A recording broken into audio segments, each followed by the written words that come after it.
Hi guys and welcome to my review of One Piece chapter 903. I don't think this is going to be that long because I think most of it is in a live reaction because this is very much a reaction kind of chapter. There isn't too much new information, but there is new information. The most important thing is Kobe having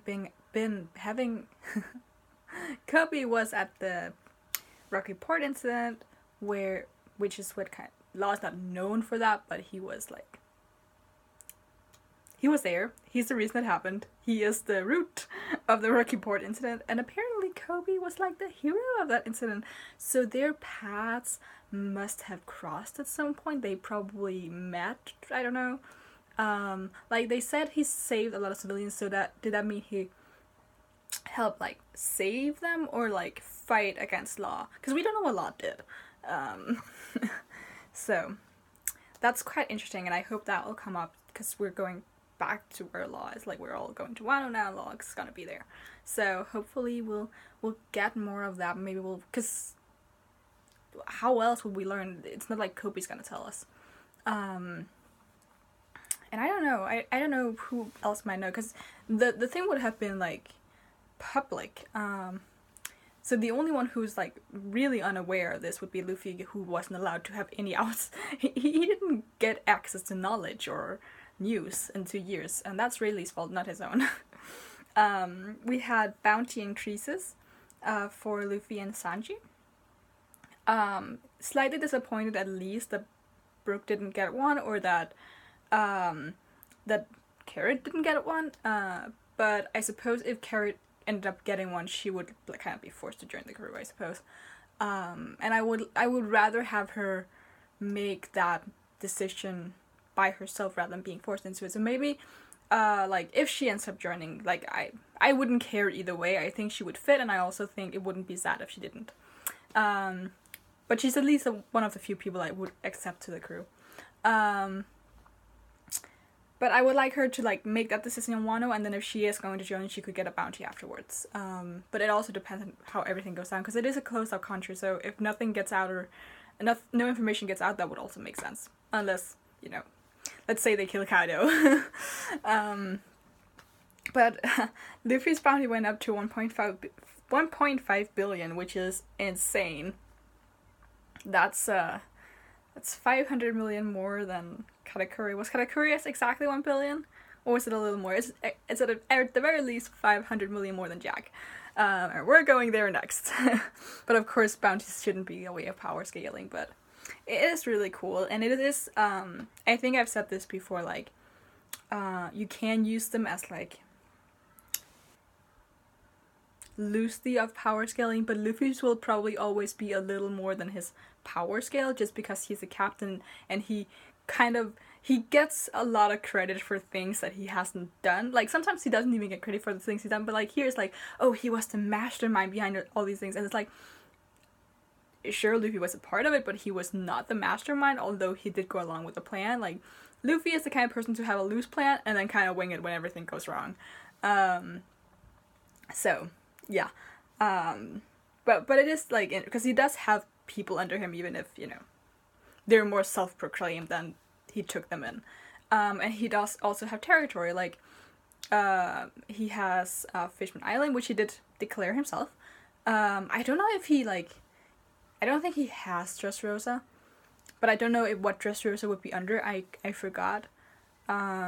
Technically I suppose it would have been under Kaido. But if Luffy goes and defeats Kaido, I mean, there's more territory for him to take. So yeah. So the bounty makes sense in that sense, that he's strong, but he also has a whole lot of influence, and he is a captain, so obviously he should be the biggest. Sanji's also makes sense.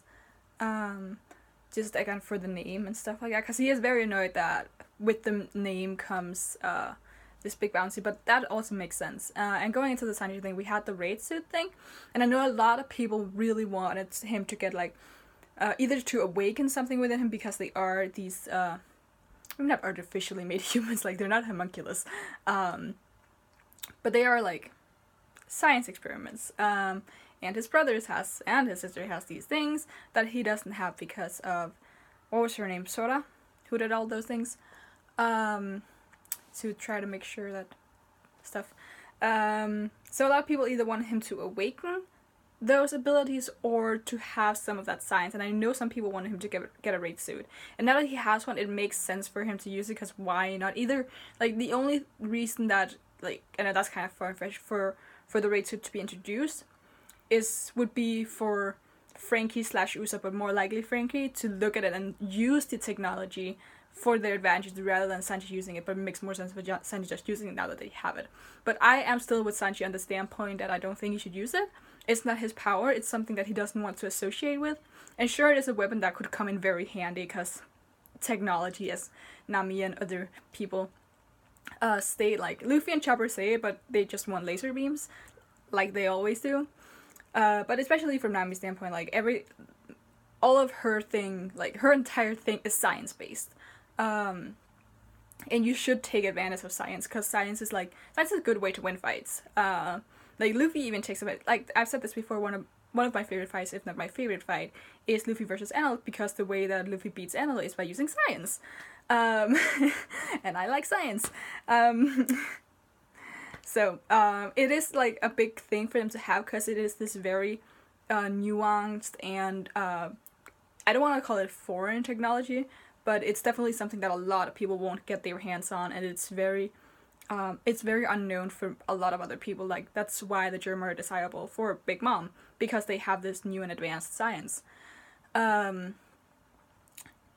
it makes sense for him to use it, but I am really on Sanji's side with the, like, I don't want to associate with these people, so I don't want to use their technology. It felt very much like a way of looking down on me, which it probably isn't. It's probably, like, from their point of view, it might be more of, like an apology, like, okay, sorry, like, here, you deserve it, kind of.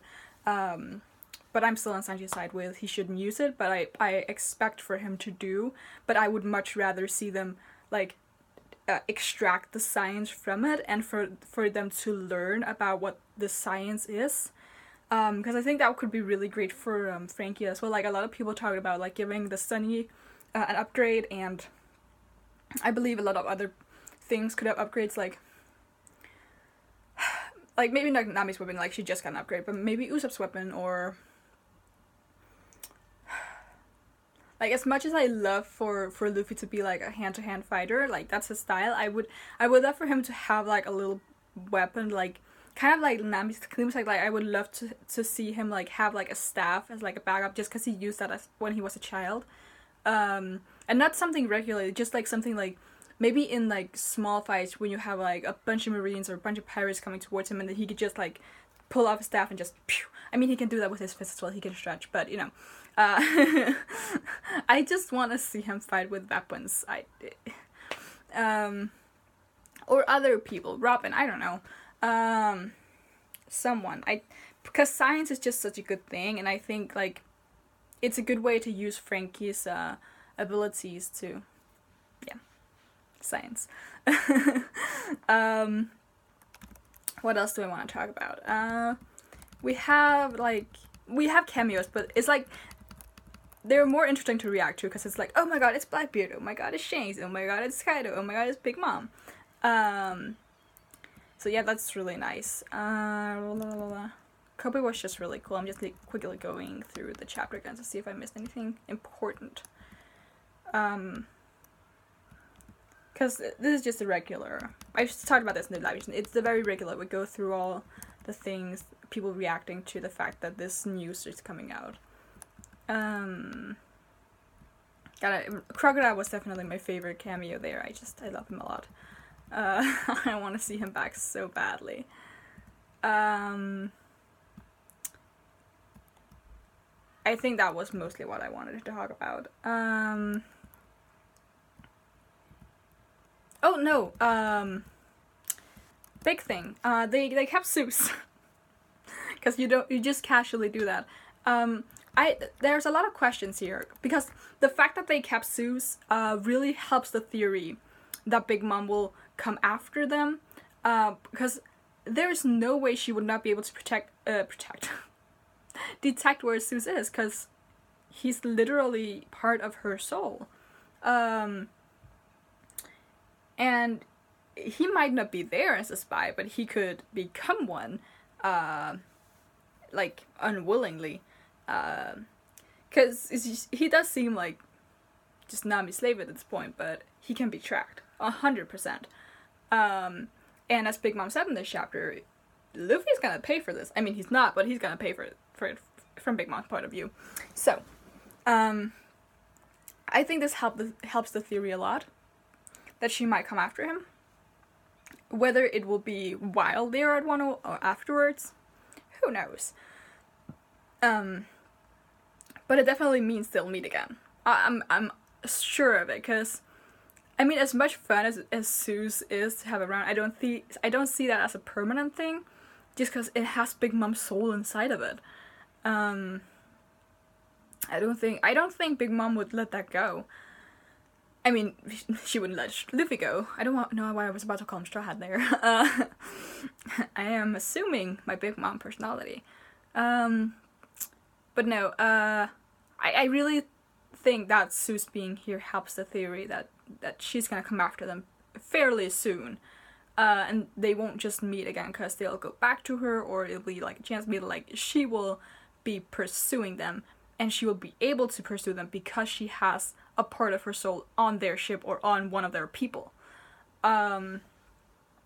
Which makes for a really scary scenario. Like, imagine if they're split up like they always are, and she just appears behind Nami and whoever Nami's with, just because I don't see them splitting up into single people or just Nami being alone. That would be the scariest damn thing. Like, imagine you have Nami and Usopp walking together just because they're a fun duo and their time is P was really fun. And you just have one, and then suddenly you just see Big Mom as silhouette behind them. They slowly turn around and see her. Yeah, that... I should write that into a fanfic. But anyway, I think this really helps that theory, because I really, really want, like, it's going more or less exactly like I wanted it to. Like, I wanted them to escape. I didn't want them to beat Big Mom, like, take down some of their commanders. Fine, that's okay. And then just get the heck out of there because they're not ready to fight her. And then she would come pursue them and hopefully also be a contributing factor to all the chaos that will go down at Wano. Because I've said this before, a key factor of them winning at Wano will be that there's a lot of chaos, that there are a lot of enemies where it's not like necessarily...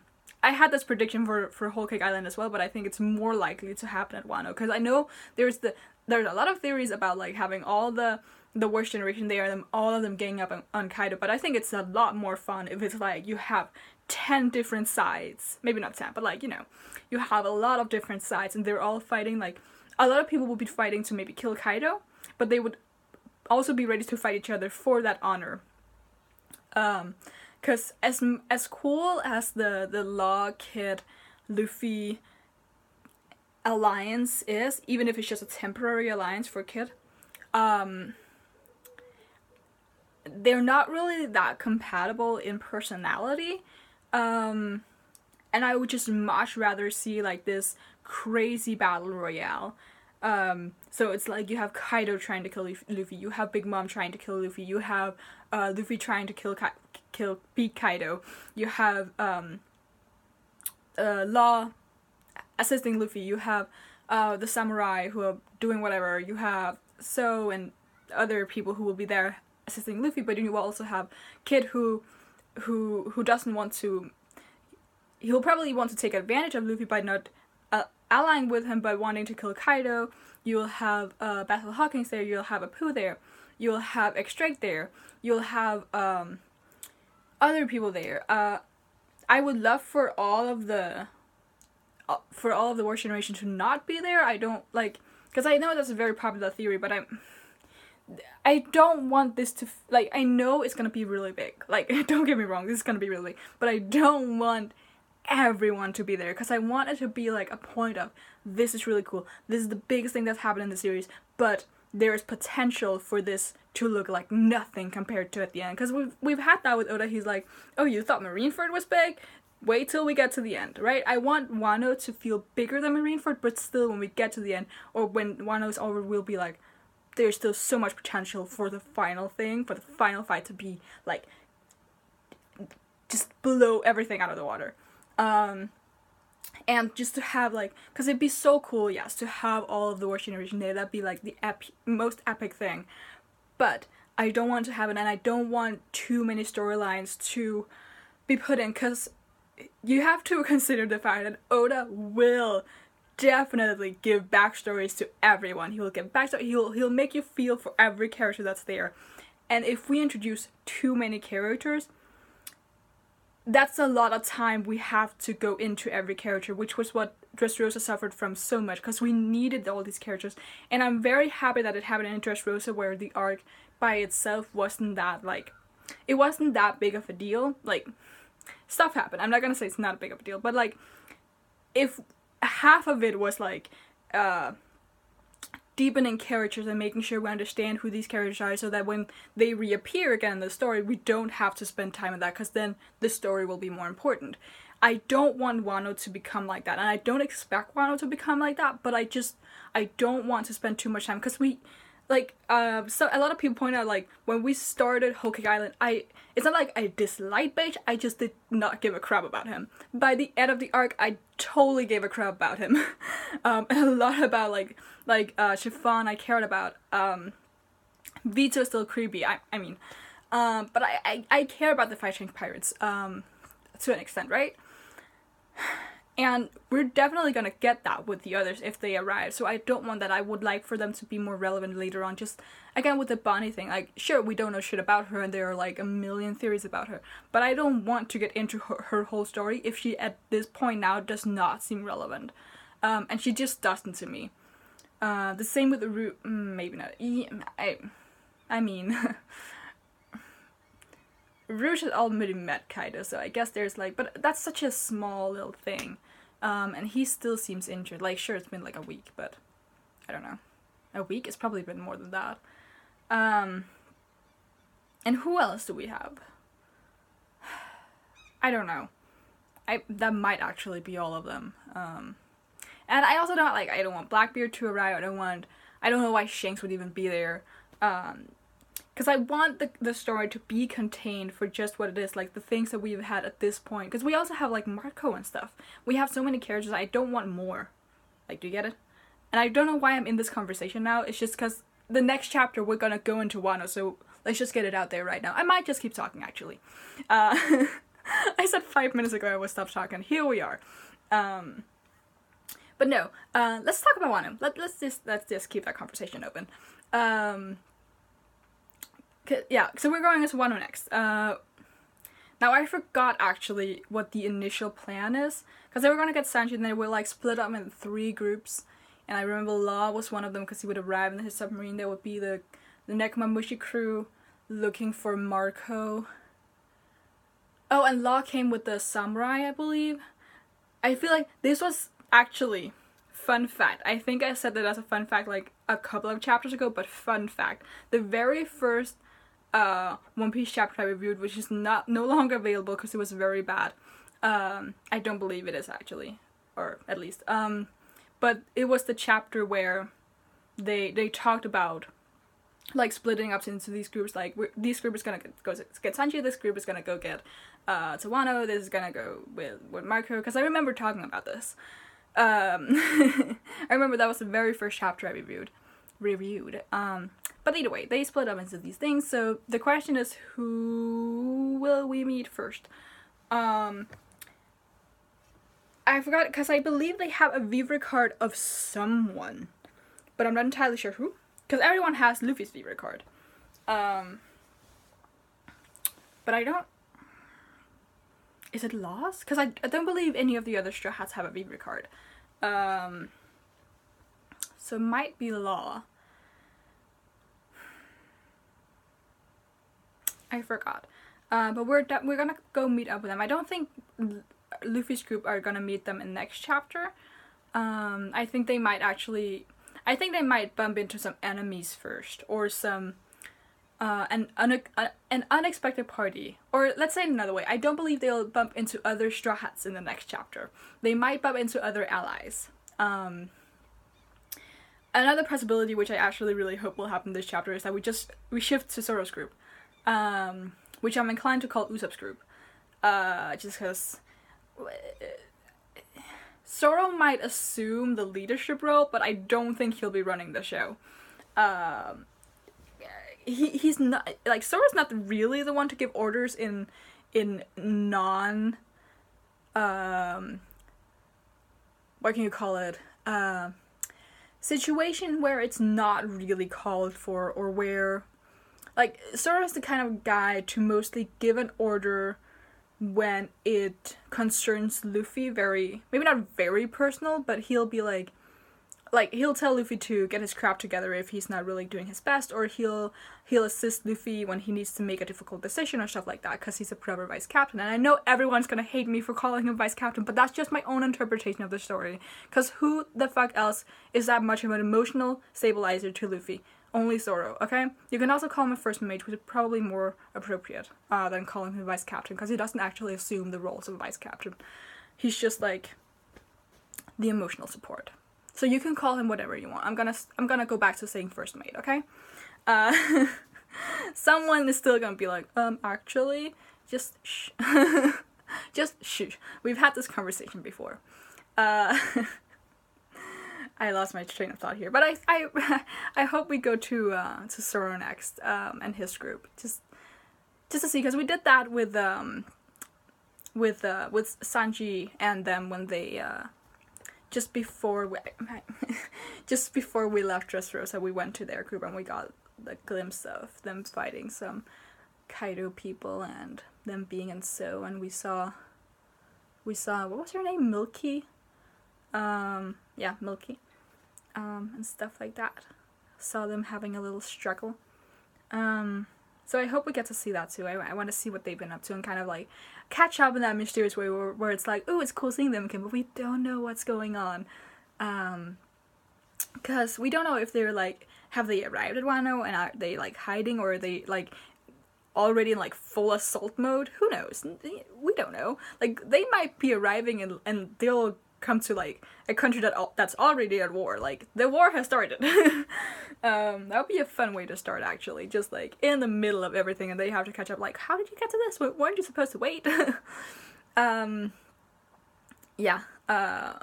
And I'm also assuming, like, if we see Marco, which I'm just assuming we'll do at this point, like, it's been teased 2 years ago, he won't arrive at the beginning. He'll arrive either very late, or it'll be like a thing where, oh, he can't come because he's severely injured or he's dead or something. Although I don't believe that. I do think he's immortal. Or not entirely immortal. I just don't think you can't kill him unless you drown him or you cut off his head while he's wearing like sea stone handcuffs or something like that. Like, I think his powers give him like crazy regenerative powers and just general immortality. Like, if I believe he totally, like, if he ages, but I also believe that if he like dies of old age, he will just be revived like a phoenix. So he'd probably be really hard to kill. Like, I'd be totally into the idea that he's lived for like 400 years or something. Like, it'd be so ironic if he was born like 50 years after the Void Century. And he's just like, damn, if I was just born like 100 years earlier, I could have known. I could have known all this, but I didn't. Yeah. What else could we talk about? I mean, now I'm just here, and I don't believe we have chapters next. I'm just gonna quickly look this up, actually, while we're just in this talking stage. Golden Week. Because I thought it was this week, actually, but the scanlations are generally out of order and stuff, because sometimes, like, the scanlations are just like, oh, we have Golden Week, but we have access to this chapter, so we're just gonna give it to you. We'll begin on Saturday, April 28th. So today, which means that there should not be a chapter this Monday, which is this chapter we should have gotten now. So this chapter now should be the one for next Monday, right? Am I doing the math wrong? In any case, I do not believe we have a chapter next time. And I am not gonna do bonus videos because I am very busy with my studies. So we'll just gonna stick to this. But I'll you can leave a comment and I'll probably answer your comments. I know I've been really bad at like replying to all my comments lately, but like if you just like leave a little thing, I read all of it. But if it's just like a little thing that doesn't really induce much discussion, if I ignore it, it's just because I'm prioritizing either answering something else or I'm just busy. I'm just busy. But I do read everything, so your voice was not unheard. It was heard and just not responded to. That sounds even worse, but you know, that's how life is. I'll try my best though. Yeah. I had something else I was gonna bring up, but maybe I'll save that for another time. Actually, now it's season, so I might as well bring it up. Just because this has nothing to do with the chapter, so at this point, if you don't care, just click away. I mean, you probably already did so, because I've been talking for 25 minutes now. But, either way, just a fun little thing I noticed, like, I uploaded my live reaction, like, a couple hours ago, and I had a chance to scroll through some of the comments, and a lot of people are like, oh, you're so enthusiastic, I love how enthusiastic you are. I'm literally just here, like, aren't you all this enthusiastic? Like, is it just me who gets very excited by these things? Because, like, sure, you can show enthusiasm in different ways, but I am obviously very vocal about stuff, and I'm ready to cry really quick. Like, I cry over everything. Just this week, I've cried at least 10 times. But I'm just, like, I read those comments, and, like, half of them are just like, oh, you're so enthusiastic, and I love seeing that, and it's like, yeah, sure, that's good, like, that's what you come here for, to see me having visceral reactions, but it's like, sometimes I'm playing it down a little bit. Sometimes, like, I don't want to scream, because sometimes I would just scream really loudly, and that would bust everyone's ears. I just want to know, like, because sometimes I just wonder, like, what's your reaction, like, reading this chapter? Did you just, like, go through it with a blank face, or did you, like, smile at some things, or do you have, like, a vocal reaction? I'm just really, like, because often, like, live reactors, sometimes you kind of, you learn to vocalize your thoughts, so even, like, if something even if something wouldn't usually excite me in a vocal way, I learn to, like, to say my thoughts. It's, like, it's still genuine, but it's, like, sometimes in my head I'd be screaming, but my mouth wouldn't do it, because sometimes you learn to, like, if you're in public place and stuff like that, but usually it's, like, usually I actually end up downplaying it. Before, I ended up doing a lot for, Shogek no Soma, which is why I don't really do why I stopped doing them, because I ended up a lot of the time being like, oh, I'm just vocalizing my thoughts rather than, reacting the same way I do to One Piece, which I enjoy way more. Just, yeah. That was a little explanation of a lot of things, but I'm just generally curious, like, what did you do while reading this chapter? Were you just like, cool? Or were you like, ooh, that's really cool? Or were you like me, like, screaming and just, like, kind of dying inside? Because Kopi is really cool. Anyway, now I'm gonna stop talking because it's been half an hour. Why? I was like, this is gonna be real short. Oops. The actual review was really short. It's just everything else ended up being 20 minutes long, so you can leave a like, you can leave a comment, and you can subscribe if I'm not gonna do these long videos again, probably. But yeah, until then, bye.